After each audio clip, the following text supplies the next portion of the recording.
Hey everyone, welcome back to this week's edition of the Maconi Setup Shop A-Fix Tutorials. This week we are looking at the last great Coliseum known as the Bristol Motor Speedway, so strap in and let's get to it. Lots to go over in this one. I'm going to try to pinpoint everything that I have noted here. First thing is gearing. I thought running the bottom you would kind of be going through and shifting to fourth gear, but the gear ratios are so close that it doesn't really help at all, especially short run. It didn't really help at all. I will not rule out that with traffic and everything like that, that late in a run, shifting to fourth gear when running the bottom might be of use. But I think at that point, if your tires are that far gone, running the top is probably going to be your only way around, and if you're running the top around here, you're just staying in fifth gear. Okay, the truck, Jesus, the car doesn't bog down nearly as much as I thought it would running in fifth gear, with the ratios being so close. Even on the bottom, it was kind of beneficial to me. When I did my 40 lap run, I wasn't making any time in fourth gear running the bottom. It was actually easier to get drive off running fifth gear. It didn't bog down as much as I thought it would, but again, this is solo car, so add traffic and all the other variable factors. I wouldn't rule out that fourth gear might be possible, but I think you're going to be in fifth for the majority of it. And anytime you're running the top, you're going to be in fifth gear, because even on old tires, if you're running fourth gear, you're chipping well before halfway down the straightaway, just because of how tall it is. Okay, running the top is still the fastest way around here, as you can see on the lap times. Even late, I ran my fastest lap times while running the top. It's just natural. You can burn off your tires if you're really aggressive, but it's actually a lot easier to save tires while running the top compared to most other places. Running the bottom is still a great alternative.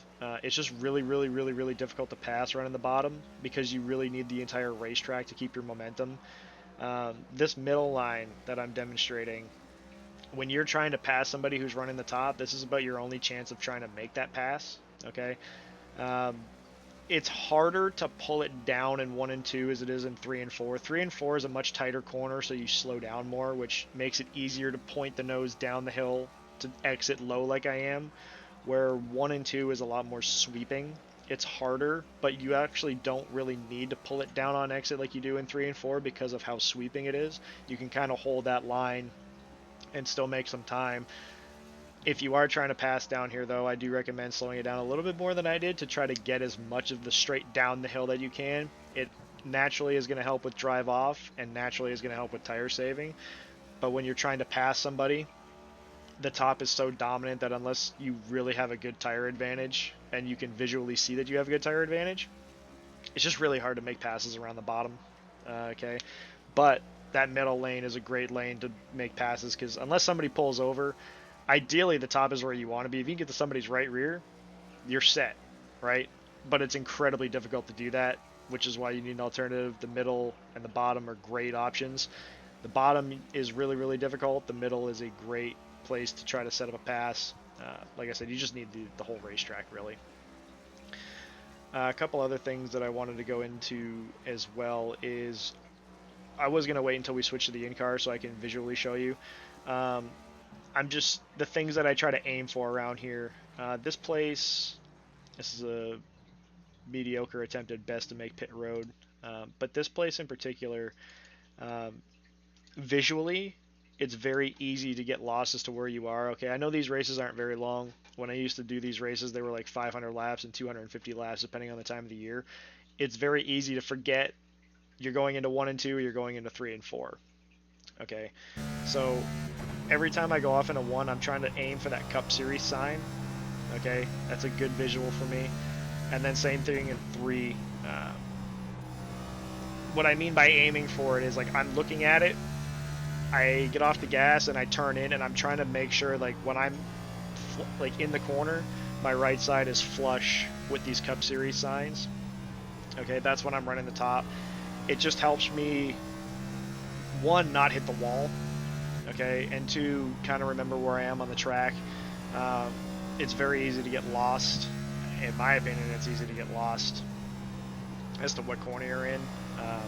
But yeah, we'll talk more after the quiet lap here.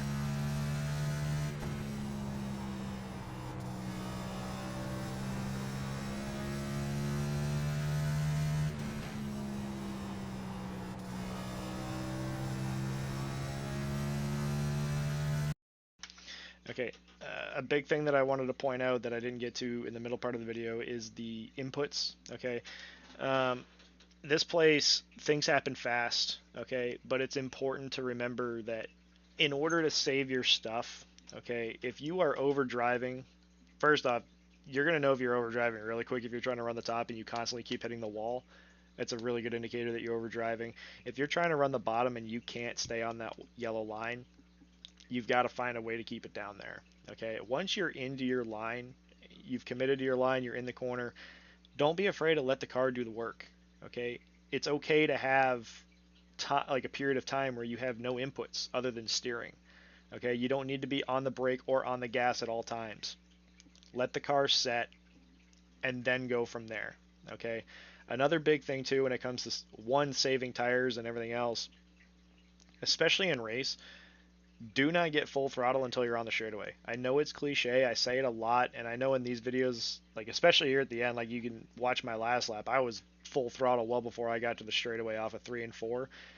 The car gripped up, I felt it, I got on the gas and it stuck. Okay, you can get away with it, but if I was to drive like that for 40 laps, I'd be waving at everybody as they drove by me. Okay, it's very difficult to pass when everybody has the same set of tire conditions. Okay, you're not gonna, if somebody wants to try to go to the bottom and pass you, they're just gonna burn their stuff up trying to do it unless you just let them go. Okay, and then hopefully you let them burn their stuff up and go on and get them later in the run. Again, these races, they go by quick. You know, Bristol's a fast racetrack, things happen fast, but it's still important to manage your stuff. Okay, the last thing I wanted to point out is when running the bottom, very important to not have a ton of wheel input. Okay, it is very, very easy to get loose or out of control here. I think some of it has to do too with the speeds that you're running on the bottom. Again, these cars are more set up for the higher speeds running the top. The more speed you have, the more downforce you're going to create, the more it's going to help. Okay, when you're running the bottom, you're not going as fast. It's hard to get the car to compress that much to create that downforce. So there's going to be times where you're running the bottom where it just feels like you have a soft right rear tire. Okay, it's very possible to have happen, but if you're going to be running down there, you got to commit to it. Okay, understand that it could happen, but the thing that's going to exaggerate it and make it worse is if you're in the gas too early in the center of the corner with a lot of wheel input. Okay, it's really going to upset the car. Again, that's where patience comes in. Let the car do its work and just be with it and make sure that you don't overdo it, because once you start overdoing it, there's not a lot of room for error here. Okay, you can get away with it running the top because you just kiss the wall a little bit.